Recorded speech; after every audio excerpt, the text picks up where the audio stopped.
Hey everyone, this is Joker from Dungeon Guard. Today I'm going to be doing my updated deck profile of Dark Irregular Sharat. I've tried No Life King and he's not my forte. He's way too slow for me, and I literally took what I learned from No King and made a little bit tweaks to my Sharat deck. So, without further ado, let's start it. As always, we'll start off with the Deranged Strangler. I like him because I get to draw too, and he helps hit those numbers, especially if you're going sec and you have someone with a, say, whatever base. You get that +2 if you can soul charge and later on. So, that's my starter. Obviously, 4 of the new heal trigger.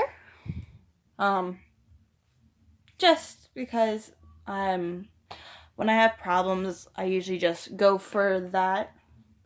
It's better than the other one. I prefer this one over the one that counter charges, I think. I think it's counter charge, soul charge, counter blast. Yeah, counter charge. I'm so sorry. I just got off of work.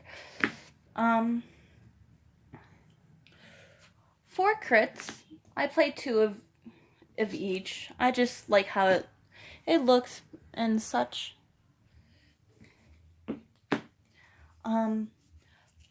Obviously we're gonna play the monochrome cats. They are very helpful in this deck, especially when you wanna constantly make people worry about what's gonna happen next. And the last stand trigger is my other cat. This card helps me a lot, especially when I have darkness and I need to hit more numbers. So obviously I'm going to play 8 stands in this deck to make things like Sharat, but yet more aggressive. For the grade 1s, most people won't agree with how I have my grade 1s. I play 4 of this new guy. If the camera will focus. With a lot of my plays, I do a lot of soul charging, so soul charging him early game does help and late game.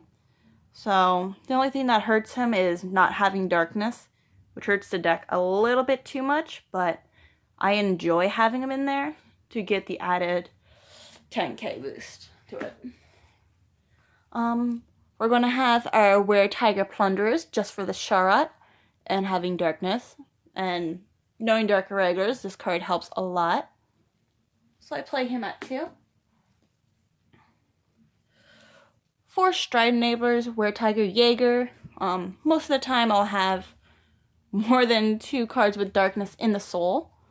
So he's always there ready to go. And then we have 4 of the grade 1 PGs. I do not like the draw trigger PGs because it doesn't give me an added bonus. No matter how I look, it does not help me. Yes, I get a draw, but I get the same thing just for having another one of Hidden Soul and 10 cards. So, why am I going to waste a trigger with a Sentinel ability when I can do that and still get more oomph to it? I know a lot of people will disagree with me about running the grade 1s, but I just enjoy him more than the grade 1 PG. The grade 2s.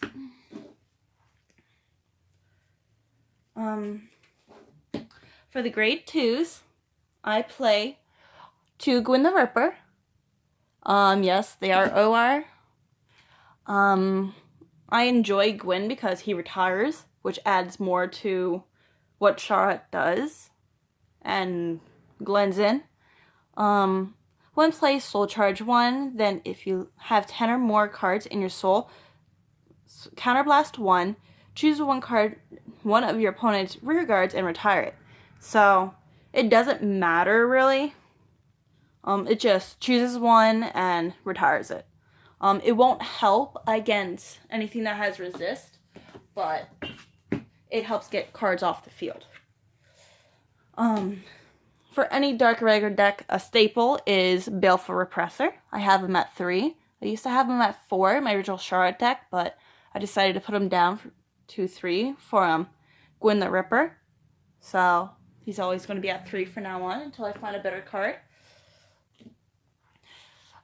Jealousy Succubus.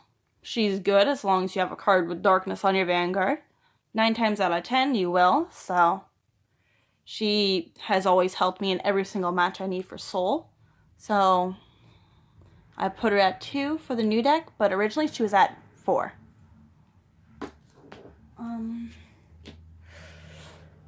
Two of the new Blood Sacrifice Rufin. He's just very helpful in general.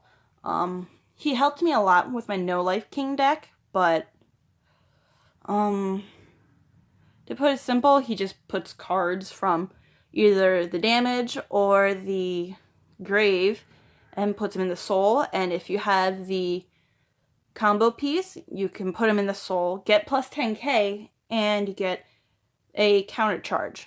So he's pretty good. Last but not least, we have Demented Executioner to finish up my grade 2. Sorry. We all know what he does. He used to be at grade 4 in my original build, but I noticed that since playing with my old Charlotte, he was kind of a pain to have because he was doing a lot of soul charging, but how to say this?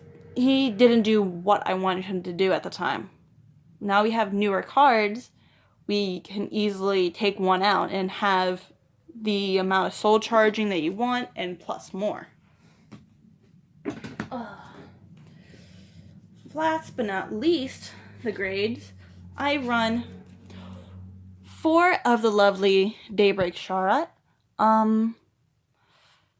He works way better than No King in my opinion. I tried to combine No Life and Charlotte before, and it was just a pain to do. So it was either Charlotte or No King. So I decided to keep my Charlotte as my newest version of the deck. He has a lot of combos, and I just enjoy having the Charlotte name, so I can do just a lot of plays.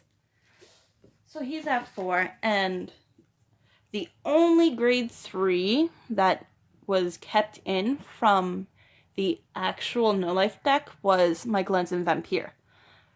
Glenzin is always your first stride to grade 3. If you can do Charlotte, that's way better. But Glenzin has saved my butt so many times that I can't even count. He's always an MVP in my book. So you get a counter charge, retire, and you draw. So that's even better. And not to mention his auto skill, which helps out a lot. For the strides, we run 1 Sorrowful Slicer. Okay. He's just a first stride if you can't do anything, or if you went first. He's just good to go into in general. I'm so sorry, the camera's being weird. Normally, I just use him if I need soul. But 9 times out of 10, you'll go into Balam first stride if you go second. 2, one who splits darkness, Bledamas. Obviously he's going to be at 2, just put back my triggers. I don't really go into him very often. I used to run him at 4 in the No Life King deck, but it just wasn't working the way I wanted it to, so that's why he's at 2. 2 abominable ones, Gildereus. Gildereus is one of those cards that just helps in general, especially with the grade 1s or greater cards from Hand to G-Circle, so he gets plus a crit too, and plus 10k. So, unless you run out of your balance, he will save you countless times.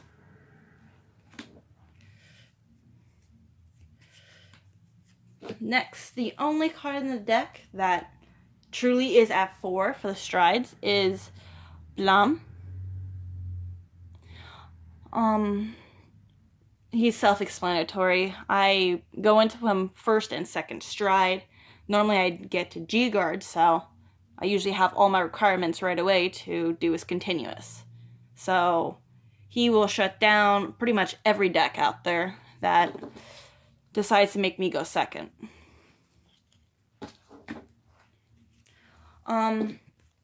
My finisher pretty much for the deck is one Steeped in Sin Sharat. With no life, I put these in at 2 for many reasons.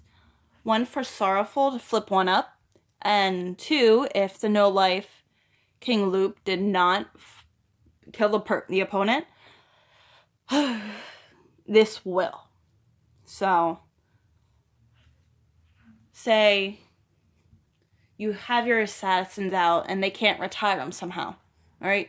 You attack, go into attack phase, make sure you have your assassins back out, get all that done, and then you have his effect, retire all your opponents and all your cards go back in the soul. So, well, that are on the field. So that's why he's at 2. He's pretty much my finisher for all my versions of the deck.